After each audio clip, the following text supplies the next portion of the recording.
Welcome to Shorty SuperCoach. Today we'll be having a look at my club, the Geelong Football Club, as we preview every single side in regards to SuperCoach in 2016. Some of their best picks, undervalued players, rookie players that might be able to break out next season. Not always your obvious picks, because at this early stage, I think everyone knows them. We'll get more detailed as time goes on, but we're having a look at the Cats today. I'm a Cats fan, as I mentioned. If you want to check out any more Geelong footy content, you can also find me at Tizio100. I'll chuck the link in the description, and you can see plenty of Geelong Footy Club material there as well. Just a bit of a plug there for my mate, but look, we'll jump straight into it anyway. Joel Selwood's the man straight off that we'll talk about, and you might say, well, isn't he an obvious one? Well, yes, I suppose he is, but there's a bit to talk about with Joel. I mean, he averaged 104.8 last year, which is as low as he's had since he's been at his peak and, in his prime, I suppose. Since 2009, he's averaged 110 plus every year, with a majority of them over 115. So last year it didn't happen for him. He had niggles. He's recently been speaking about how his whole body was sore, supposedly, so just such a weight on his shoulders to carry that Geelong midfield. James Kelly and Bartel were meant to play a fair bit more midfield time and help him out, but look, they both suffered injuries throughout the year and it just didn't pan out the way it looked it might at pre-season time. And look, Selwood just had to shoulder such a load in that Geelong midfield. Mitch Duncan went down as well, and I think that's what we can put down to his, poorer average. I mean, 104.8 is, that's not too bad at all, but for Joel Selwood standards, it's a poor year. He just had to shoulder so much of it. He had no help, but in comes Dangerfield, back comes Duncan, and I think we'll see a much stronger and more depth Geelong midfield this year. And I personally think Selwood will be one of my first pick players. We know he's an absolute gun, and I have no doubt he can average back around that 115 mark. He's still in his prime. Yes, the one concern I may have is that he's been slightly off with the pre-season training due to a slight foot problem.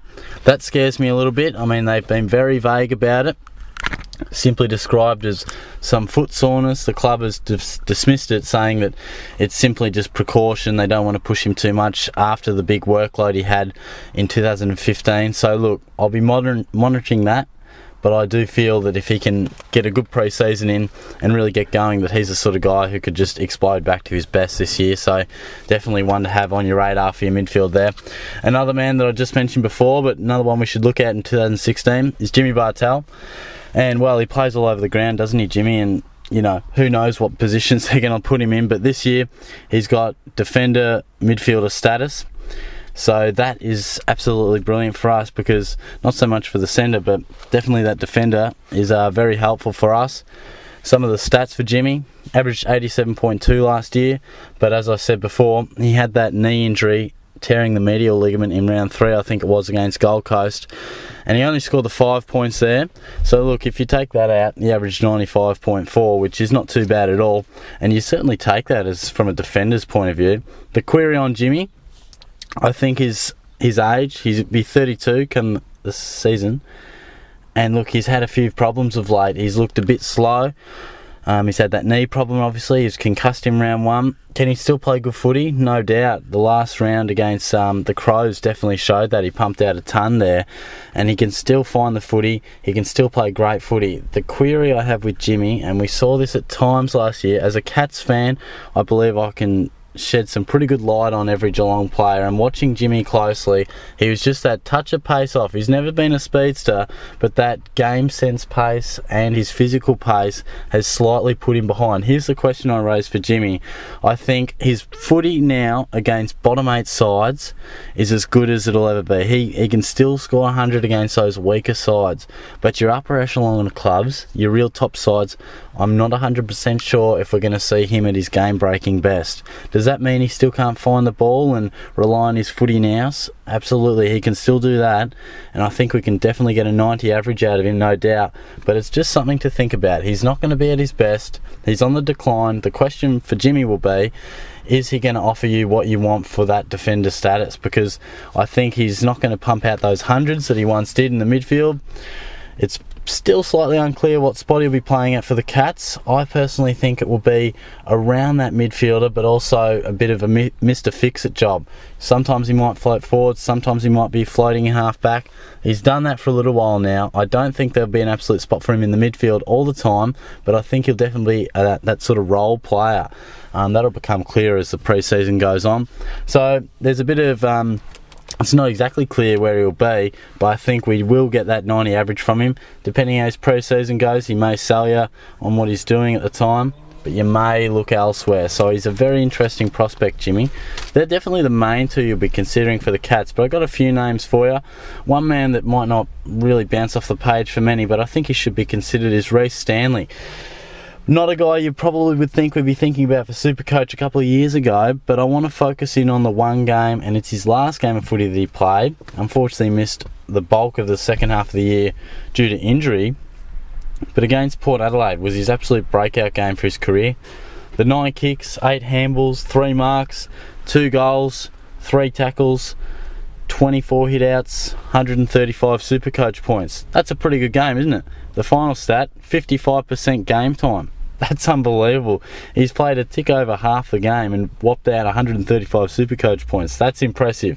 So if any guy can do that, and he's a ruckman, you got to take notice. He'll be under 400k. He averaged 72.8 in 2015. He had that injury problem, and that's been a problem for him a lot, that's going to be something you might be scared of. His positives: he's mobile, can find the ball. He's shown his ability against Port Adelaide there. He's an absolute mobile ruckman, can take a grab, and he can find the ball on the ground, and I think that's absolutely a positive for him. And he's one of those rare ruckmen who can get you points by finding a lot of the ball rather than from hit-outs and things like that.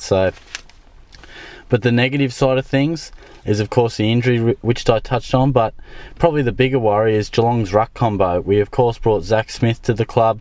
Mitch Clark is still floating around, so what is our best ruck combo? I've got no idea, and the fact that they're all quite quality players makes me wonder, well, we're not going to have your absolute one-out ruckman week in, week out. That's a concern, and they may be resting him from time to time, rotating it, finding their best. If Geelong get a good start to the year, we may tinker with things. So look, Rhys Stanley a while back, I thought, bang, very good option. But of course, Leuenberger is going to be that bargain ruck we all look at, I would say. But Stanley, you never know what can happen through pre-season. He would be definitely one I'd be having a look at, because I really think that he offers quite a lot. I mean, for the average that he's going to be priced at, for what he produced in that game, and I know it's a small sample size, but I really think at his best, he can definitely offer some really good scores and really high potential. So, one to look at there. And I'll now mention 3 Cats who have just struggled with injury big time. We've got a lot of them, that's no doubt, but these guys have been some of the unluckiest, but offer some really good potential for our SuperCoach sides in 2016. I'll start with the obvious one, Daniel Menzel.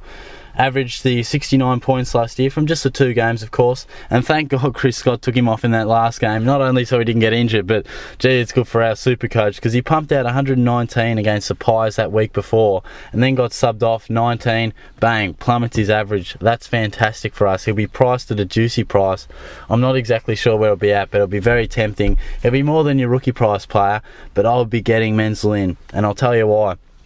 Against the Pies, coming back from all those knee injuries, all that time off, all that rehab, and also the mental scars that he would have been going through, he just dominated. I was at that game. It was one of the more pathetic performances by the Cats I've ever seen, but he was a shining light. It's hard to say how many games I haven't seen a player that has been so far beyond the rest of his team, and he was unbelievable. He had the 20 touches, the 4 goals, and the 119 SuperCoach points, and a hanger in there if you don't mind. Menzel is one of the more exciting players, not only on our list, but in the whole game. I think he's a bit of a Cinderella story, but he is more than that. He's an absolute game breaker for us. If he can get on the field, I think people get drawn into the fact that looking at his injuries and the story behind him, how romantic it would be for him to get back. Yes, it'd be nice, but he could be an absolute piece to our puzzle for the premiership, no doubt. If he gets up and running, I honestly believe he can average more than 85. I don't want to get too too into it and say 90 plus, but I feel his potential is 90 plus, but I'll go a bit cautious and say 85 plus. But one to look at. I'll just run through the other couple. Josh Cowan, 36 off the 2 games. He's 25 years old, struggled with hammies, struggled with a lot. It's hard to see him getting on the park, and he's probably on a bit of a lifeline at the moment, but I do think he offers some value, and especially in the defence, he might get a chance for the Cats because that position is available. One to look at for your bargain basement price. Another one is Lincoln McCarthy, also struggled and been absolutely scarred by the injury fields. But look, McCarthy is a small forward, another position that perhaps is really open for Geelong, that small crumbing forward. He's got some pace. He didn't play any games last year because of injury, only played 4 in his career, but I think he's one you should take a look at if he can, cement himself in that pre-season, but it's possibly unlikely. And I'll just finish on a couple of players who I think can burst out and perhaps announce themselves and establish themselves as real AFL players and elite players in coming years. George Holland-Smith, bit of a journeyman for the Cats at times. Why hasn't he played good footy? Lack of pace, really. I mean, he's been a bit one-paced, as the Geelong midfield has been at times, and that's probably why he's been on the outside and on the fringe and looked over for other players, probably because of his pace. He only played the 7 games last year after 19 in 2014, so he really had a good year then, but just backed off last year. I was surprised he got the new contract, but what does he offer up that's really positive? He's been burning up the pre-season track so far, really good time trials, really good running, and he's really looking like a player. He's a talk that, if he gets his chance, he could be a really good midfielder for the Cats. Loves a contested ball. There's no doubt about it. That's his go. Okay, he's not quick, but he can win his own footy, no doubt. And I think that's what he brings to the Cats, and probably why he stayed on our list. I'll take you back to round 20 against the Hawks. He had 26 touches, 22 effective, and 10 of them contested. So potentially that game may have got him another spot on the list for this year. Possibly hung on with a few good games towards the end of the year. But I think, as everyone's been talking about, he's having a big pre-season. If that can continue on, he might be a player you look at. Probably not for your midfield SuperCoach Classic, but maybe a draft. Where Jackson Thurlow is a man that I am really tempted by. I'm not a biased Cats fan. I'm not going to pick guys just because they're wearing the Cats jumper, but I honestly feel Thurlow definitely down the track will be a player that we look at in our backlines. Will it be this year? It's probably unlikely, and it'd take a very ballsy guy to pick him. Averaged to 70.3 in 2015, so he's not really anywhere. He's in no man's land. He's sort of that medium pricer that, puts us off a lot. But I seriously believe that once Corey Enright is gone, that Thurlow will take that spot, and we may even see it at times in 2016, because Enright's dropping off. He's a bit slower. He's not the player he was. Don't be fooled into thinking he is just because of the name. Thurlow is the next rebounding halfback for Geelong. 22 years of age. Come the start of the season, he's only played he played 19 games last year, 29 I think over his career. He's beautifully sized as that medium tall, but he's got pace. You know what I love about him so much is his foot skills. He and Mitch Duncan are our best kicks in our side, and it's one of the more important kicks off that halfback flank. And I seriously think that Thurlow, given that opportunity, a free run with injury and a good pre-season, we'll see him dashing out of defence, taking some intercept marks, and I really think Geelong will look to use him out of the back line with the ball. So one to look at. I think if I'm being ambitious, I think he could average around that 85-90, but I do believe, and I'll say now, that in the coming years, he'll be a player we seriously consider. So someone to look out for, maybe not for this year, but definitely down the track. So that's enough for the Cats. I can probably talk about them for another 20 minutes, but I'm a little bit excited about the Cats this year, and I'm sure we'll talk about it in the future, but they are some of their SuperCoach prospects.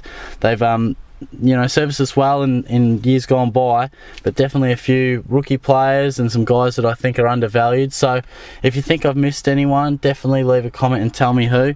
If you agree with me, tell me why, and if you don't, let me know. I don't mind. I'm happy to debate. That's what SuperCoach is all about.